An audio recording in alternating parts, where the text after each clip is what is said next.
Navneet Rana bogus जात प्रमाणपत्राचा निकाल 1 एप्रिल नंतरच येण्याची शक्यता आहे। सर्वोच्च न्यायालयाला सध्या होळीची सुट्टी असल्यानं हा निकाल 31 मार्चपर्यंत येणं कठीण आहे। 1 एप्रिलपासून सर्वोच्च न्यायालयाच्या कामकाजाला सुरुवात होईल आणि त्यानंतरच निकाल येणार आहे। नवनीत राणांना दिलासा मिळणार का याकडे सगळ्यांचं लक्ष लागलेलं आहे। थेट जाऊयात आमचे प्रतिनिधी रामराजे शिंदे यांच्याकडे। राम, नवनीत राणांचा बोगस जात प्रमाणपत्राचा निकाल 1 एप्रिल नंतर येणार आहे, याचे नेमके काय काय परिणाम होताना दिसतील आपल्याला?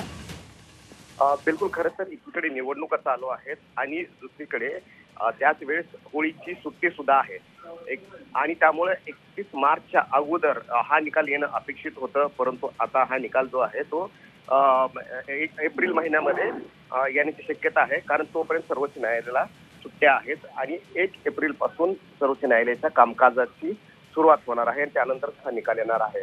परंतु जर निकालाच्या अगोदर जर टप्पा झाला, अमरावती इथे निवडणूक झाल्या, तर मात्र एक कायदेशीर पेच निर्माण होईल।